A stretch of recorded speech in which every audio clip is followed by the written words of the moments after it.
Look at that. It's amazing. That was in the woods just a minute ago. Hey there folks, this is Josh, Stoney Ridge Farmer. Welcome back to another beautiful day here on the Stoney Ridge Farm. The sun's coming up, it's hot outside, and it's blackberry season. So look at this bush. It is absolutely loaded down with delicious blackberries. And I'm gonna have to eat that one. Oh God, that's so good. So sweet.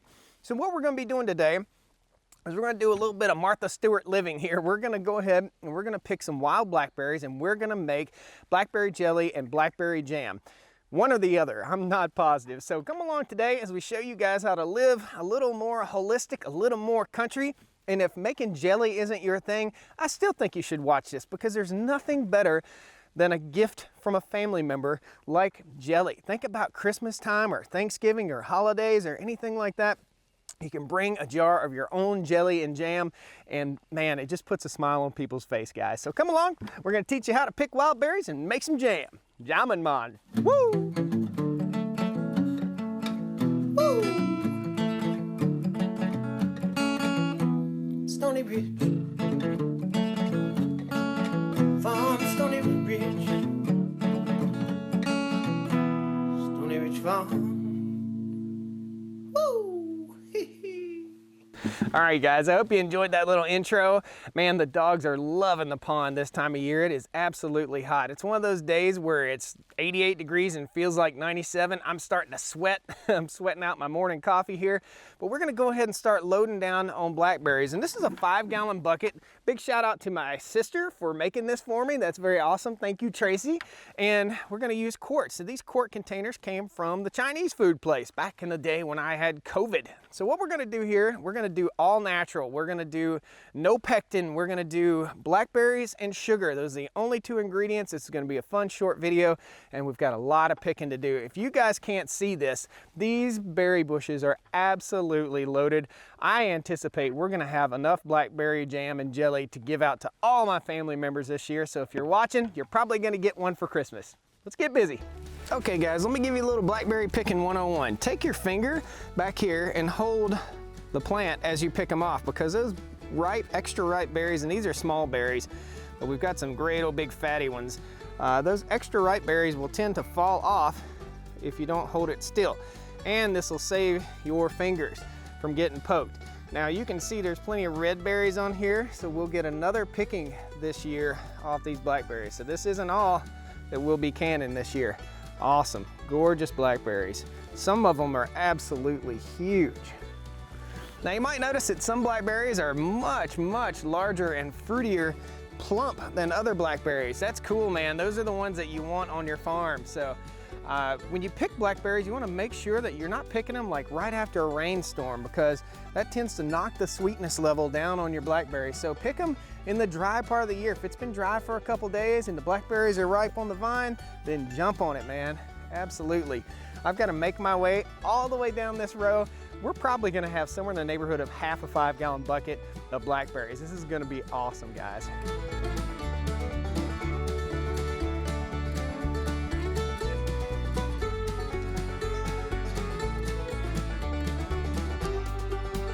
It is hard to believe that these are just sitting there waiting for you to pick them. Man, that's awesome.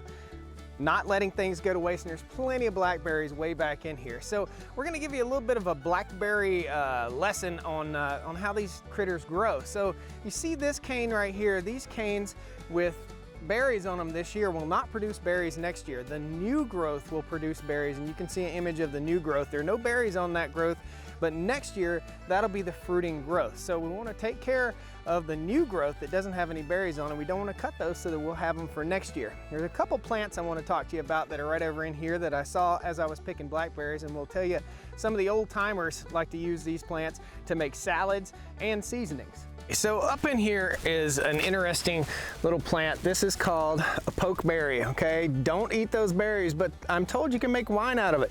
The old timers used to pick the leaves of the pokeberry plant and make a salad out of it. I'm told if you want to go to the bathroom fast, make pokeberry salad. So that's poke salad or pokeberry. And then up in here, you can see this cane right here has a different color. That is a raspberry cane, okay? So we've got some raspberries.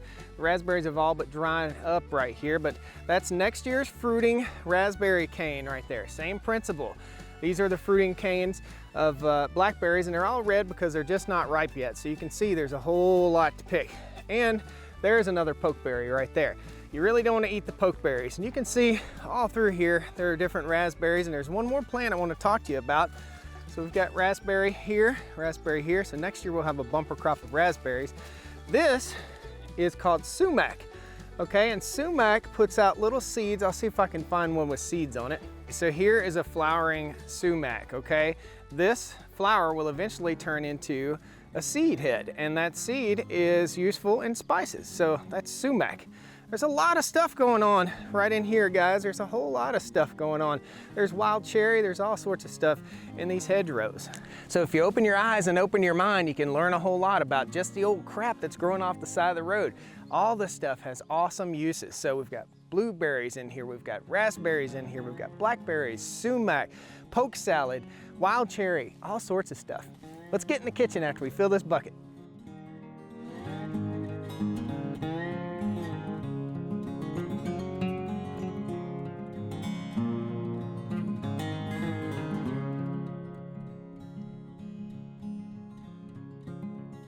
Success, man. We got almost up to the feet on the cow on the Stoney Ridge Farm bucket. Look at that. This is somewhere in the neighborhood, look how yummy. Somewhere in the neighborhood of 20, maybe 25 pounds of blackberries. Holy cow, man, I'm gonna have so many blackberries. We're basing all this off of a 4-cup recipe. In other words, 4 cups of blackberries, 4 cups of sugar. Just that simple. All we're doing is cooking down blackberries to sugar, or with sugar. So some of the tools you're gonna need a strainer, just like this guy right here. You're gonna need a great big pot, just like this guy right here. And it doesn't have to be that big if you're only doing 3 or 4 cups. It's just equal parts sugar to equal parts blackberries, not by weight, but by volume. We'll use a measuring cup, fill it up to 4 cups, I believe. That's the size of my measuring cup. You'll need a measuring cup. Yep, 4 cups or 1 quart. And I'm gonna say we probably have 6 quarts. We've got a lot here. You'll need a potato masher, or you can just mash it with your hands, or you can mash it with a ladle with a spoon, and we'll need a flat-nosed stirring spoon. And you can use spatula, whatever you want to use, but we want to be able to get in the bottom and rub the bottom of that pan right there, okay, so that we don't stick. We want to get in the corners and stir that so it doesn't stick. You can put a splash of lemon juice, so if you want to buy 1 lemon and squeeze some lemon juice in there, it's totally acceptable. If you're going to make jam, then you're just going to crush it up and you're going to start cooking. If you're going to make jelly, you're going to crush it up, you're going to cook, and you're going to strain it. And you can strain it with some cheesecloth. This is a little roll of cheesecloth. You can buy this in your little local hobby store or local big box store, or we can use a strainer just like this. This is going to clog pretty quick, where the cheesecloth is going to let some larger particles go through, maybe a few seeds, maybe not. If you have dietary restrictions and you can't eat the seeds, then double up the cheesecloth or use a strainer just like this. So first step, we're going to take the berries over here and we're going to rinse them off, and we're going to put them in this to drain. So you guys will probably notice I've got my jars all laid out right here. Another thing we need to do while we're rinsing our berries is to have a pot of boiling water on the stove. What we want to do is sterilize these jars. They're going to be in the autoclave, basically. An autoclave basically sterilizes the jars. You don't want any bacteria growing in your jars, because if you have bacteria, then you're going to have to refrigerate them. The way we're doing this, you won't have to refrigerate. This stuff will keep almost indefinitely. It'll keep for years and years. So we're going to go ahead and get some water started, water boiling. If you don't want to boil water, you can put them on a baking dish, set the oven at about 250 degrees, and leave them in there for about 45 minutes to an hour, something like that. I like to boil them and then sit them out, let them cool just a little bit, and then I'll put my jam in there, or my jelly.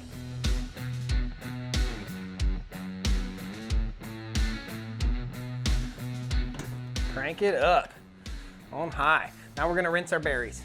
So while we're rinsing our berries, we're going to go ahead and we're going to pour them into a measuring cup so that we know exactly how many cups of berries that we have here.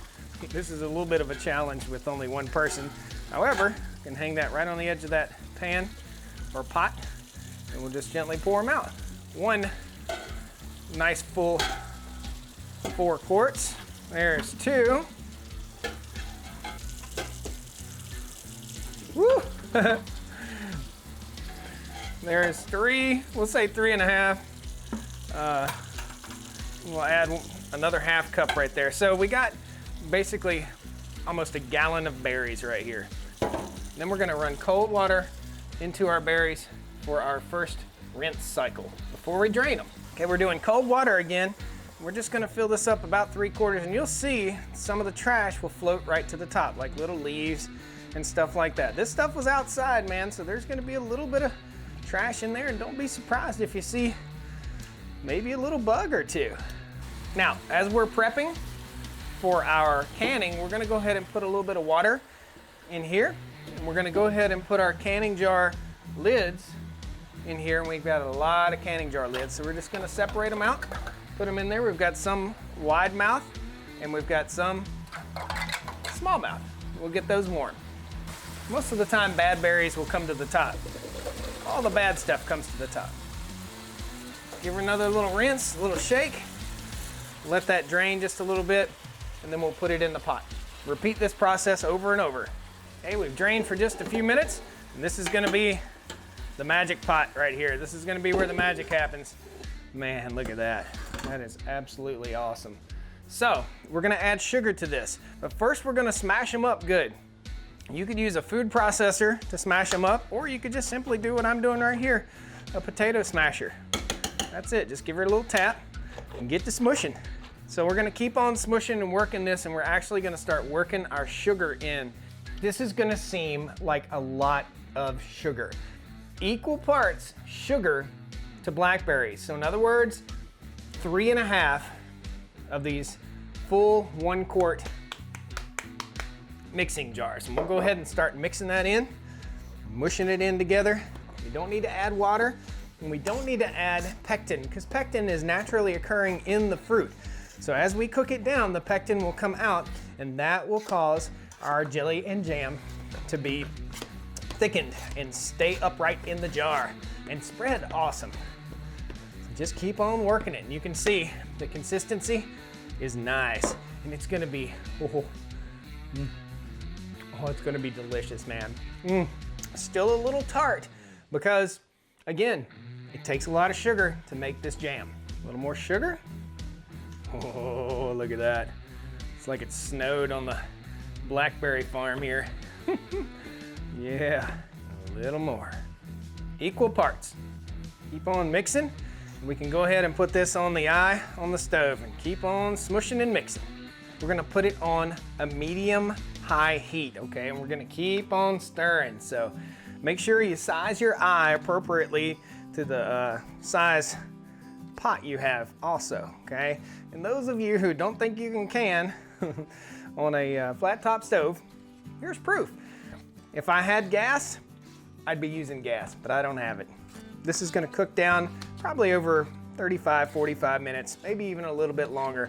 We wanna sterilize it by cooking the crap out of it, and we wanna make sure we kill all the germs in there, and wanna get it hot enough so that the jars will seal up. And now, while that cooks, we can go ahead and start putting jars over into our large pot of water right here so they can start sterilizing. You wanna be careful while you do this. You wanna set these guys in very gently and let them get sterilized. You don't wanna put too many in at once, so we're gonna be rotating jars in and out of here the whole time we're stirring and cooking our delicious blackberry jam. These are canning tongs. You'll need canning tongs, and you'll also need a canning type funnel, just like that. That fits down in the jar. And that tells you how much head space, which is space at the top of the jar. Pro tip, don't wear a white shirt. You'll notice I changed shirts. My shirt was soaking wet with sweat. I actually came in and showered off because, man, here in North Carolina, critters like to bite you. Little stinging insects and little things we call ticks and sugars like to get on you. So I had to get in and rinse those guys off. So I've got my towels laid out here, and while things are getting settled, For my jelly, I'm gonna go ahead and get this ready. Now I have this sitting down in the pot, and this will be our jelly pot, okay? So what we're gonna do is we're gonna go ahead and lay out that strainer or colander, and we're gonna take cheesecloth and we're gonna line it. This big roll is enough cheesecloth to last you a long time. We're gonna do 2 layers. Why are we doing 2 layers? So that when one clogs up, we can just simply peel a layer back and get to the next layer. Hey guys, we are on high heat now, and we're about 25 minutes in, and you'll notice this foam comes over the top. It's okay. What we're doing is cooking it down. Be sure you keep it nice and stirred, and let it go on and cook. Let it go on and boil. If it starts sticking real bad in the bottom of the pan, you know you need to turn your heat down just a little bit. It's just about done. They've been boiling about 25 minutes right there. Awesome, and we'll set them upright. See them steaming? We'll set them upright over here on a, oh my goodness gracious. We just boiled over. Gotta stir, stir baby, stir. See what happens? That was a disaster. You can't make stuff up like that. So our jars are ready to go ahead over here, and we'll set them out and let them steam clean themselves. In other words, there will be no water left in here because it'll all steam out because of the heat. So mild crisis avoided. I got the jam or jelly off of the stove really quickly, and I just took a piece of toast and went whoop and wiped it up and got myself a good piece of jelly toast. It's good stuff. So we're getting close to where we're gonna go ahead and start jarring this stuff, and we're actually gonna go ahead and run some of it through the filter system so that we have both jam and jelly. And the way we test this is we're gonna take a wooden spoon, just like this guy here, and we're gonna dip in. Now this is a room temperature plate. We want this to solidify at room temperature. So we're gonna let it cool for just a minute. Let's do the finger test. Oh yeah. So, this will continue to solidify in the jar. It's absolutely delicious. It's absolutely wonderful. And you can see it's solidifying pretty good. Maybe about 20 more minutes with stir and cook, stir and cook. We're trying to get the water out and make it gel, basically. So let's go over here after about 5 more minutes, and we're gonna start straining out some jelly. All right. Man, this stuff looks delicious, and it's gonna be delicious. So what I'll do is I will ladle out what I need to go in the strainer right here, and then once we're done, I'll take it and squeeze it out. We'll kind of take our ladle and give her a little smush. See all that pulp, all that trash that we're getting out? That's what we're trying to do, get rid of that. While this strains out, we're gonna go ahead and put this back on the stove for about 5 more minutes, get it nice and hot before we ladle it over into our containers. Now I'm using wide mouth jars and small mouth jars. I'm gonna use my small mouth jars, this is the plan, for my jam, and my wide mouth jars for my jelly, because the jam will be easier to get out with a spoon. My theory. Okay, just like I said, we're gonna scoop this up, just like this, and we're gonna give it a twist. You can see it's still dribbling down. Take that juice and just twist it out and smush it out. You can see it coming. Okay, so we're nice and tight right here. We're gonna go ahead and take that ladle and smash on that. There we go. All that yummy juice out. For the finale, we've got our bowl with our canning funnel. We're gonna slip our canning funnel right here, and we're gonna ladle out right over top of this pot all of our deliciousness. Oh, look at that. This will be hot enough to seal it. These are the smallmouth. Oh. Trying to make note of how much it takes. About 4 ladles full. We'll reach in here with our little magnetic grabber. Slip this guy off and into the next jar. This is getting warm in my hand. So we want to take a paper towel. We want to wipe off the lid. If we got any on the lid, we didn't get any. So we're gonna grab this guy, put the lid on, and we're gonna hold this, because it's hot, man. We're gonna hold it and we're gonna tighten it down as tight as we can get it, and that's it. We're gonna flip it upside down over here and let it cool. What we're doing by flipping it over is allowing the rubber seal, you can see this little rubber gasket, we're allowing that rubber gasket to get hot and for it to expand and get squishy and seal up the jar. Look at that, isn't that gorgeous? Man, awesome. I'm excited. I can't wait for the holidays to share these. Guys, we're gonna do all these and then we're gonna do one of the jelly so you can see what that looks like versus the jam. You can see all the seeds in there. That is jelly. Jam, jelly, delish. Yeah, I hope you enjoyed this Food Friday here on the Stoney Ridge. I've got a lot of work to do. Gotta get this all wrapped up, all finished up. Thank you guys so much for joining me. Please jump in, subscribe to the channel, pound that like button. I'd love to have you back. It's an awesome time here on the Stoney Ridge. I hope you guys learned something. This is Josh telling you, don't let your kids be as dumb as the neighbor's kids. Teach them something useful like this. This is an awesome time, guys. Thanks a lot. We'll see you next time on the Stoney Ridge. Pound the like button, subscribe to the channel. All right? Down to the Stoney Ridge. Bring your wife and bring your kids. We're living life pure and sweet.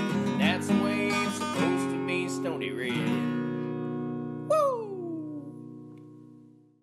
Hey there, folks, this is Josh, Stoney Ridge. And what better gift. Now you might notice that some blackberries are, out of kitchen towels. I need more kitchen towels. Bath towel now.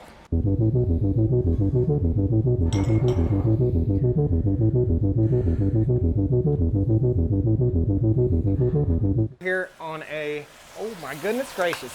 We just boiled over. Stop. Mmm.